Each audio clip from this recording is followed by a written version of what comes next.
Think of electricity. Where is electricity today? It's under your feet, in the walls, in the ceiling. It's everywhere and nowhere.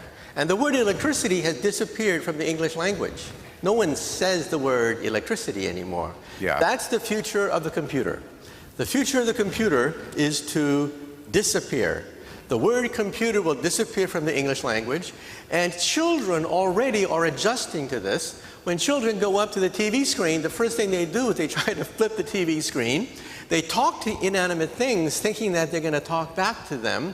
So children already are beginning to live in this world where intelligence is almost for free, and it's everywhere and nowhere. And that's how we will shop. That's how we will check out products. That's how we will buy things in the future. How will this change shopping? That when you go into a store, virtual reality, augmented reality are going to be the way in which you try out things. For example, a dress or a suit. Why simply put it on when you can simply click your fingers, blink your contact lens, and see the suit being worn on your body via your contact lens? Or redecorate your house simply by blinking and seeing how your house could be rearranged by buying new furniture. They have to realize that these technologies that we talked about, virtual reality, augmented reality, artificial intelligence, 3D printers, drones, they're in their infancy. Those who do not understand the technology will go bankrupt. Well, I'm a physicist, and what I do is I work to try to complete Einstein's dream of a theory of everything.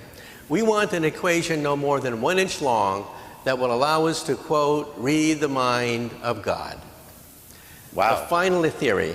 And that's what I do for a living. That's my day job. If you own a retail company, you wake up in the morning and you say, how can I be more competitive? How can I reach the consumer? Right. How can I establish my brand? Right.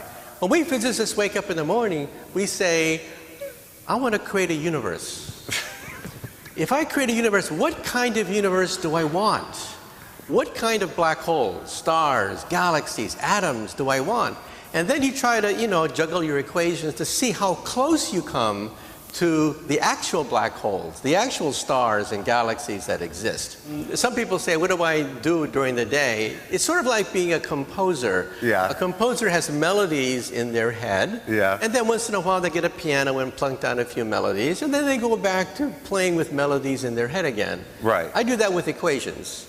I have all the equations of string theory memorized, and I play with them in my head to try to fit them together into an equation 1 inch long that will allow me to, quote, read the mind of God.